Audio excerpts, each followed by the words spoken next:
जगह मुसलमानों को यही बताया जाता है कि बीजेपी को हराना है, बीजेपी आ जाएगी तो ऐसा हो जाएगा, वैसा हो जाएगा। हम लोगों का रिप्रेजेंटेशन बढ़ाना है, ये किसी को फिक्र नहीं। सेकेंड लार्जेस्ट पॉपुलेशन कर्नाटका की है मुस्लिम पॉपुलेशन, जो कि 16% है।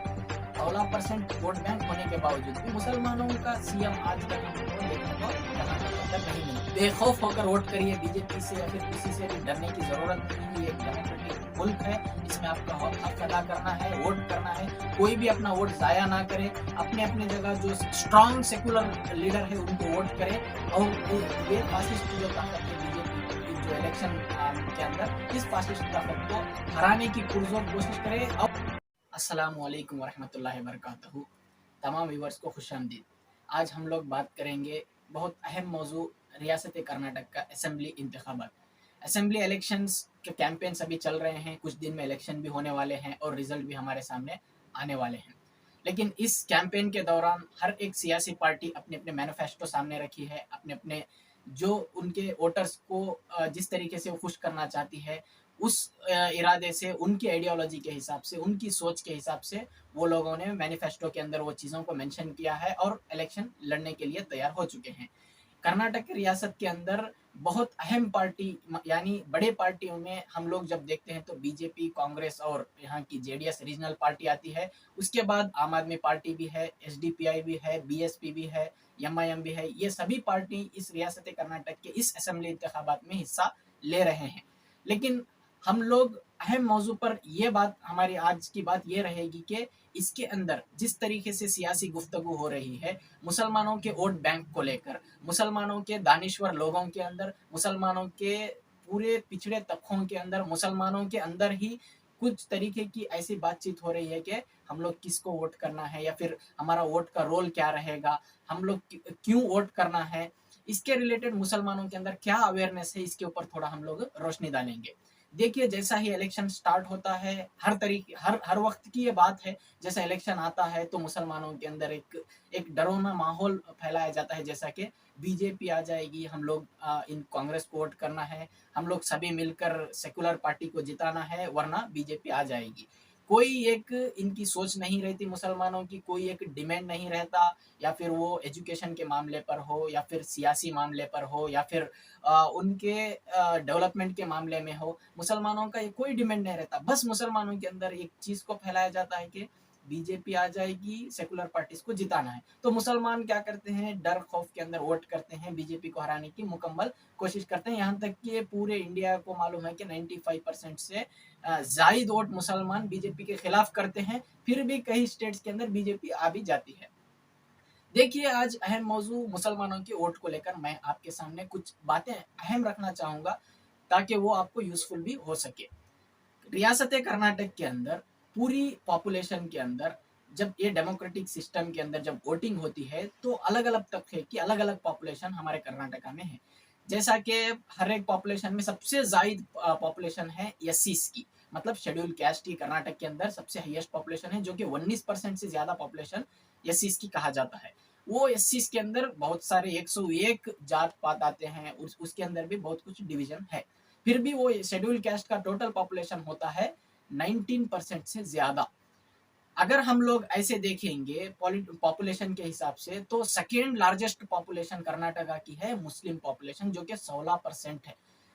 अगर हम ऐसे पॉपुलेशन के मामले में अगर रियासत कर्नाटक में हम देखेंगे तो थर्ड हाईएस्ट पॉपुलेशन आएगी लिंगायत की, जो कि 14% है, और फोर्थ हाईएस्ट पॉपुलेशन आएगी वक्कलिगास की, जो कि 12% है। इतनी पॉपुलेशन होने के बावजूद ये सियासी पार्टियां इन पॉपुलेशन को मद्देनजर रखते हुए टिकट्स को अनाउंस करती है। इन सियासत, जो भी सियासत कर्नाटक के अंदर चलती है वो कैस्ट बेस्ड मतलब सियासत चलती है, इसमें कोई दो राय नहीं है। जब सियासी पार्टी टिकट्स देने का मामला हो, जब सियासी पार्टीज में टिकट्स में जिताने का मामला हो, जब सियासी पार्टियों के मैनिफेस्टो का मामला हो, जब सियासी पार्टियों की आइडियोलॉजी का मामला हो, सभी जगह मुसलमानों को यही बताया जाता है कि बीजेपी को हराना है, बीजेपी आ जाएगी तो ऐसा हो जाएगा, वैसा हो जाएगा। बहुत कुछ बताकर मुसलमानों का वोट सियासी पार्टी मतलब सेकुलर पार्टीज ले लेते हैं। लेकिन मुसलमानों को ये नहीं पता कि वो सेकेंड लार्जेस्ट पॉपुलेशन है कर्नाटका के अंदर, रियासत कर्नाटक के अंदर। मैं आपको छोटा कैलकुलेशन बताता हूँ। मैं जैसा आपको ये कहा कि कितने कैस्ट के कितने लोग कर्नाटक के अंदर है। पहली बात मैं ये बताया कि एस 90% है, 19% है। कर्नाटक मतलब 19 मतलब 19%। मुस्लिम्स है 16%, 16%। वक्कलिगास है 12% और लिंगायत है 14%। आज हम लोग सियासी गुफ्तगू में हम लोग ये बहुत मद्देनजर रखकर बात करते हैं कि Lingayat vote bank, Vokkaligas vote bank. और हम लोग देखते हैं कि जब भी इलेक्शन खत्म होता है तो सीएम कैंडिडेट डिक्लेयर करने पर जब कैस्ट देखा जाता है तो ज्यादा तौर पर कर्नाटक के अंदर लिंगायत वोट बैंक को देखा जाता है, वक्कलिगा वोट बैंक को देखा जाता है। जैसे कि कुमार स्वामी सीएम रह चुके हैं, वो वक्कलिगा कैस्ट से डोमिनेंट कैस्ट है उनका, वो 12% है। और जैसा कि अब बसवराज बोम्मई जो बीजेपी के सीएम है, मतलब उनका एक लिंगायत का जो वोट बैंक है वो 14% है। 16% मुसलमानों का होने के बावजूद भी, मुसलमानों का 16% वोट बैंक होने के बावजूद भी मुसलमानों का सीएम आज तक हमको देखने को कर्नाटक के अंदर नहीं मिलता। इसकी वजह क्या है, इसके बारे में भी हम लोग गुफ्तगू करेंगे। अब जैसा कि मैंने बताया लिंगायत और वक्कलिगा और एससी का पॉपुलेशन, जैसा हम कितने एमएलएस मतलब कितने एमएलएस कितने रिप्रेजेंटेटिव्स एमएलएस है इस अलग अलग कैस्ट के, जब हम कैलकुलेशन को देखेंगे तो हम लोगों को ये पता चलता है कि लिंगायत के 14% वोट होने के बावजूद लिंगायत के एमएलए है 58 एमएलए असेंबली में है। और वक्कलिगास का वोट वोट बैंक है 12%। और टोटल पूरे पार्टी उनके उनके एमएलए मिलाएंगे तो 42 एमएलए उनके मिल जाएंगे। और एस के 19% होने के बावजूद उनके रिप्रेजेंटेटिव है 36 मेंबर्स। तो अलग छोटे छोटे पार्टी, यहाँ तक कि ब्राह्मण्स जो है वो 3% है, कर्नाटक के 3% से थोड़ा ज्यादा है। तो उनके एमएलए रिसेंटली 2018 के जो इंतखाबात हुए उसके अंदर उनके एमएलए कितने थे, 14 एमएलए ब्राह्मण्स के थे। मतलब वो लोग 3% रहकर 14 एमएलए थे। लिंगायत के 14% वोट होने के बावजूद 56 एमएलए थे। वक्कलिगास का वोट है 12%, उनके एमएलए थे 42। और एससीस के जो एमएलए है 19% वोट होने के बाद 36 एमएलए थे। तो ये कैलकुलेशन है कर्नाटक के असेंबली जो रिप्रेजेंटेटिव्स है और जो पॉपुलेशन को हम लोग कैलकुलेशन कर कर अगर हम देखेंगे। और हम देखेंगे जब मुसलमानों की जो सबसे दूसरी लार्जेस्ट एक पॉपुलेशन है कर्नाटक के अंदर, 16% पॉपुलेशन होने के बावजूद मुसलमानों के सिर्फ 7 एमएलए 8 एमएलए जीतकर असेंबली में जाते हैं 2018 के अंदर। तो हम लोगों को ये हमारा काम क्या था, जब इलेक्शन चालू होता है तो हमारे को ये बताया जाता है मुसलमानों को कि बीजेपी को हराना है, बीजेपी को हराना है। हम लोगों का रिप्रेजेंटेशन बढ़ाना है, ये किसी को फिक्र नहीं होती। हम लोगों को हमारी हालत क्या हो रही है, हमारे ऊपर किस तरीके से सियासी तौर पे दबाव बनाया जा रहा है, हम लोगों को किस तरीके से हमारे ऊपर अटैक्स हो रहे हैं, इसकी कोई भी चर्चा इलेक्शन के दौरान होती ही नहीं है। सिर्फ हमें यह बताया जाता है कि हम लोग बहुत कमजोर है, हम लोग बहुत बेबस है, हम लोग बहुत लाचार है। हम लाचारी के अंदर, हम बेबसी के अंदर, हम लोग कमजोरी के अंदर वोट करना है और सेकुलर पार्टीज को जिताना है। जैसा कि आप सभी को मालूम है 2018 में हम लोगों ने सेक्युलर पार्टीज को वोट भी किया, जबकि बीजेपी गवर्नमेंट को मैंडेट नहीं मिलने के बावजूद भी वो लोग हुकूमत में आ गए। क्यों हुकूमत में आए? यही सेकुलर पार्टीज को, यही मुसलमानों ने वोट दिया। वही सेकुलर पार्टीज के 17 एमएलए कम्युनल पार्टी के अंदर चले गए और जीत गए और क्या हो गई, गवर्नमेंट फॉर्मेशन हो गई। आज हम लोगों को ये सोचना है, आज कल के दिन जब असेंबली इलेक्शन भी खत्म हो जाएंगे, अगर मैंडेट के लिए 113 114 जो सीट की जरूरत है कर्नाटका के अंदर, कई 120 या 130 भी सीट अगर सेकुलर पार्टी जीत लेंगे तो क्या गारंटी है ये लोग गवर्नमेंट बना पाएंगे? क्या इनके अंदर ये लोगों की गारंटी है? जबकि कांग्रेस कहती है हम लोग उसकी गारंटी देंगे, 2000 रुपए की गारंटी देंगे, जॉब्सलेस को गारंटी देंगे और वुमेन्स के लिए गारंटी देंगे, एम्पावरमेंट की गारंटी देंगे। लेकिन उनके एमएलए की गारंटी कुछ भी नहीं है। ये कांग्रेस की हालत है। जबकि हम लोग देखते हैं मध्य प्रदेश का जब इलेक्शन हुआ उसमें भी बीजेपी को मैंडेट नहीं मिला, कांग्रेस के 28 एमएलए जाकर बीजेपी में ज्वाइन हुए, उसके बाद बीजेपी गवर्नमेंट बनी। और हम लोग देखते हैं गोवा के अंदर भी ऐसे ही हुआ। आम आदमी पार्टी के 5 एमएलए गुजरात के अंदर बीजेपी ज्वाइन हो जाते हैं, जेडीएस के 4 एमएलए 3 एमएलए कर्नाटक के अंदर बीजेपी ज्वाइन हो जाते हैं। तो ये एक सिलसिला जो है चलता रहा है। और बीजेपी के जो सीएम बन चुके हैं जगदीश शेट्टर कांग्रेस को ज्वाइन हो जाते हैं, लक्ष्मण सवदी के डीसीएम रह चुके हैं, कांग्रेस को ज्वाइन हो जाते हैं। तो ये बीजेपी कांग्रेस में जेडीएस में बीजेपी से जेडीएस में ये सिलसिला कंटिन्यू जारी रहा है और बीजेपी बहुत सारा मिल भी चुका है। लेकिन ये लोग जब कोई इलेक्शन को लड़ने के लिए कोई मुस्लिम डोमिनेंट पार्टी हो या फिर मुसलमानों के वोट लेने वाली पार्टी हो, अगर वो कोई मैदान में आ जाती है तो कांग्रेस के लोग कहते हैं ये बीजेपी की बी टीम है। यहाँ तक कि बीजेपी का सीएम रहने वाला कांग्रेस में ज्वाइन होता है, जो कि कांग्रेस दूसरों को कहती है कि बीजेपी को बी टीम है। कांग्रेस के सीएम रह चुके एसएम कृष्णा जाकर बीजेपी को ज्वाइन होते हैं और कांग्रेस कहती है बीजेपी को दूसरे पार्टियों को कि बीजेपी की बी टीम है। तो बीजेपी की बी टीम कौन है, बीजेपी की ये टीम कौन है, ये मुसलमानों को समझने की बहुत जरूरत है। आप सभी को मालूम है मुसलमान अगर मुत्तहिद होकर अगर वोट करेंगे, तो मैं आपको एक रफ कैलकुलेशन बोल देता हूँ। मुसलमान टोटल 224 जो विधानसभा कॉन्स्टिट्यूएंसीज है कर्नाटका के अंदर, 224 कॉन्स्टिट्यूएंसीज के अंदर एक 50 कॉन्स्टिट्यूएंसीज ऐसे हैं जहां मुसलमानों की 50,000 से ज्यादा वोटिंग है। मतलब मुसलमान वहां डिसाइड कर सकते हैं कि कौन वहां जीत सकता है। और ऐसे 38 प्लेसेस में आपको दूंगा जिसके अंदर सिर्फ मुसलमान जिसको वोट करते हैं वो जीत सकता है। जैसा कि आप बीदर नॉर्थ हो, गुलबर्गा नॉर्थ हो, रायचूर सिटी हो, बीजापुर सिटी हो, हासन सिटी हो, या फिर मंगलूर के अंदर उल्लाड़ हो, मंगलूर नॉर्थ हो, चिकपेटे हो, या फिर सर्वज्ञ नगर हो, शिवाजी नगर हो, चामराजपेटे हो, शांति नगर हो, ऐसे बहुत सारे मतलब टोटल रामनगर सिटी हो, टुमकुर सिटी हो, बड़े बड़े सिटीज जो भी डोमिनेंट प्लेसेस हैं वहाँ मुसलमानों की आबादी ज्यादा है, मुसलमानों के वोट्स ज्यादा है। जहाँ जबकि 38 कॉन्स्टिट्यूएंसीज आपको मिलेंगे जहाँ मुसलमान जिसको वोट करते हैं वो जीत सकता है। लास्ट टाइम की जो गवर्नमेंट कोalition गवर्नमेंट बनी थी कांग्रेस और जेडीएस के 37 एमएलए ज्वाइन मतलब कोalition के अंदर थे। कांग्रेस के और जेडीएस के एमएलए मिलकर गवर्नमेंट बनाई, कुमार स्वामी चीफ मिनिस्टर बन चुके थे। तो उसके अंदर जेडीएस के एमएलए कितने थे, 37 एमएलए थे। और मुख्यमंत्री किसका बना, को सीएम किसका बना, वो मुख्यमंत्री बना था, वो सीएम बना था जेडीएस का। जबकि उनके पास कितने एमएलए थे, 37 एमएलए लेकर जेडीएस अपना चीफ मिनिस्टर बनाई।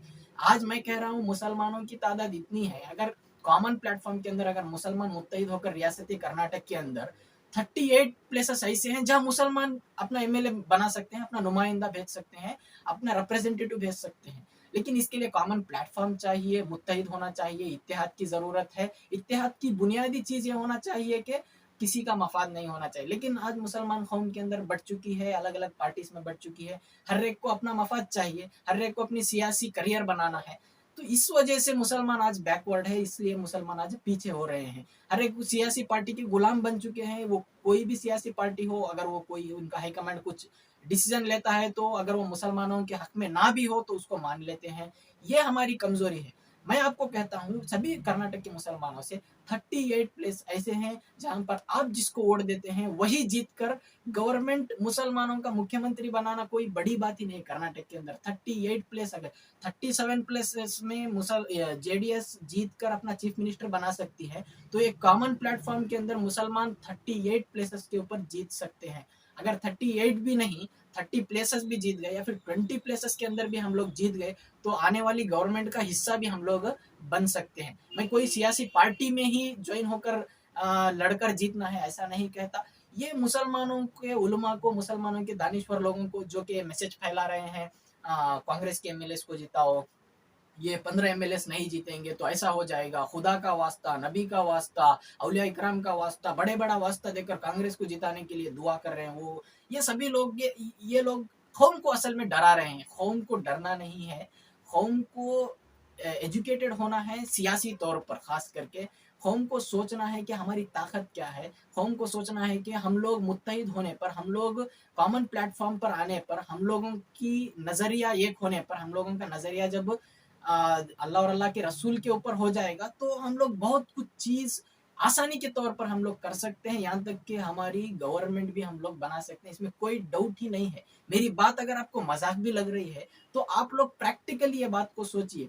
जबकि इतनी पॉपुलेशन 19% पॉपुलेशन होने के बाद एससीज के 36 एमएलए होते हैं, 14% लिंगायत पॉपुलेशन होने के बाद उनकी 56 एमएलए होते हैं, 12% पॉपुलेशन होने के वोकल लीगस के 42 एमएलए हो सकते हैं, तो मुसलमानों की 16% होने के बाद क्यों मुसलमानों के 50 एमएलए नहीं हो सकते, क्यों मुसलमानों के 38 एमएलए नहीं हो सकते। तो ये चीज, ये थिंकिंग के अंदर अगर मुसलमान काम करेंगे, किसी पार्टी की गुलामी छोड़कर कॉमन प्लेटफॉर्म पर अगर काम करेंगे, तो बिल्कुल इसमें कोई शक नहीं, मुसलमान सियासती तौर पर मजबूत हो जाएंगे। मुसलमानों का खुद का एक कायद रहेगा, खुद का एक लीडर भी बनेगा, क़ियादत भी रहेगी, सियासत भी बाकी रहेगी, और हर तरीके की मतलब जो भी हमारे ऊपर परेशानी आ रही है, हम उसको आसानी तौर पर सॉल्व कर सकते हैं। तो आज हमें फैसला करना है, आज हमें मुत्तहिद होना है। अभी सभी लोग डर कर वोट ना करें, आप जाकर इस इलेक्शन के अंदर सेकुलर पार्टीज को ही वोट दीजिए आप। लेकिन आप वोट करने से पहले ये सोचिए कि कैंडिडेट कैसा है, कैंडिडेट जीतने के बाद उसकी क्या गारंटी है कि वो कांग्रेस में ही रहेगा, सेकुलर बनकर ही रहेगा, जेडीएस में ही रहेगा, या फिर जंप मार के चले जाएगा। इससे बेहतर है अगर वहाँ कोई मुसलमानों की डोमिनेंट पार्टी है तो उसको वोट करना बहुत सही फैसला होगा। उसको, जहां पर मुस्लिम डोमिनेंट पार्टीज नहीं है या फिर मुसलमानों की नुमाइंदगी करने वाले कोई भी पार्टीज ऐसी नहीं है, तो वहां पर सेकुलर पार्टीज को वोट करिए। कम से कम कांग्रेस और जेडीएस को छोड़कर अलग जो छोटे छोटे पार्टीज है जो कि हर वक्त मुसलमानों के इश्यूज के ऊपर बात करते हैं, उनको सपोर्ट करके हम लोगों को कहीं ना कहीं 5 नुमाइंदा या फिर 10 नुमाइंदगी हमारे हमारे रिप्रेजेंटेटिव्स को हम लोगों को भेजना है। तभी वहां पर मुसलमानों के हुकूक के लिए बात होगी, तभी मुसलमानों के लिए सही तौर पे लड़ा जाएगा असेंबली के अंदर।